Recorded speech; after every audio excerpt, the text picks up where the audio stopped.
প্রিয় কৃষক ভাইয়েরা আসসালামু আলাইকুম। আশা করি সবাই অনেক ভালো আছেন। আমাদের চ্যানেলের পক্ষ থেকে আরও একবার আপনাদেরকে অভিনন্দন এবং শুভেচ্ছা। প্রিয় ভিউয়ার্স, আজকে আমি আপনাদের সাথে বেশি কথা বলবো না, কাজের কথায় চলে আসি। তো ভিউয়ার্স, আপনারা জানেন যে আমাদের বেগুন ছিদ্রকারী পোকার জন্য কিন্তু আমাদের ফলন খুবই কম হয়। যে ফুল থেকে বের ওঠানোর সাথে সাথে কিন্তু ছিদ্রকারী পোকার আক্রমণটা বেড়ে যায় এবং সেই ফলটাকে ছিদ্র করে ফলটাই নষ্ট করে দেয়। তো ভিউয়ার্স, এই ছিদ্রকারী পোকার দমনের জন্য আজকে খুবই কার্যকরী একটি ওষুধ নিয়ে এসেছি। ওষুধটি স্প্রে করার আগে অবশ্যই আমাদের চ্যানেলে নতুন হয়ে থাকলে চ্যানেলটি সাবস্ক্রাইব করবেন, ভিডিওতে লাইক দিবেন। তো এই ছিদ্রকারী পোকা দমনের জন্য আপনার জমিতে যতগুলো ছিদ্রকারী ফল আছে বা যতগুলো ফল পোকা কাটছে সেগুলোকে তুলে ফেলে দিতে হবে এবং যদি গাছের আগায় পোকা ছিদ্র করে সেই আগাটা ভেঙে ফেলে দিতে হবে, পুরো জমিটা পরিষ্কার করে নিতে হবে। এরপরে যে ওষুধটা আমরা স্প্রে করতেছি আজকে সেটা হচ্ছে ল্যামডেক্স। তো এই ওষুধটা খুবই কার্যকরী একটি ওষুধ, ক্লিন এগ্রো কোম্পানির একটি ওষুধ যা ডাবল পাওয়ারে ল্যামডেক্স বেগুনের ডগা ও ফল ছিদ্রকারী পোকা থেকে রক্ষা করে।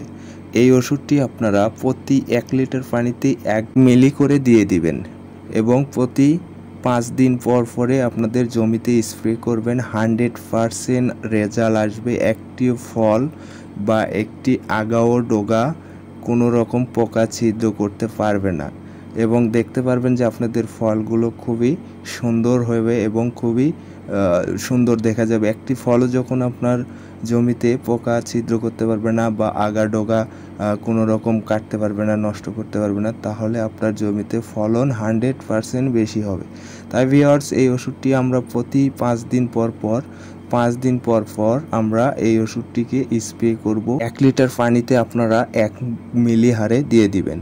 তো ভিউয়ার্স, 1 লিটার পানিতে 1 মিলি করে দিয়ে আপনারা স্প্রে করবেন আপনাদের বেগুন গাছে। স্প্রে করার 1 দিন পরেই আপনারা রেজাল্ট পেয়ে যাবেন। বেগুনগুলো খুবই সুন্দর এবং সতেজ হবে এবং খুবই ভালো হবে, আপনার ফলনগুলোও ভালো হবে। তাই সবাই আপনাদের জমিতে এই ওষুধটি স্প্রে করার আগে প্রত্যেকটা পোকাওয়ালা বেগুন এবং যেগুলো আগা কাটবে পোকা সেগুলো আগা ভেঙে ফেলে দেওয়ার পর আপনারা জমিতে স্প্রে করবেন। এ পর্যন্ত ভালো থাকুন, সুস্থ থাকুন, আমাদের চ্যানেলের সাথেই থাকুন।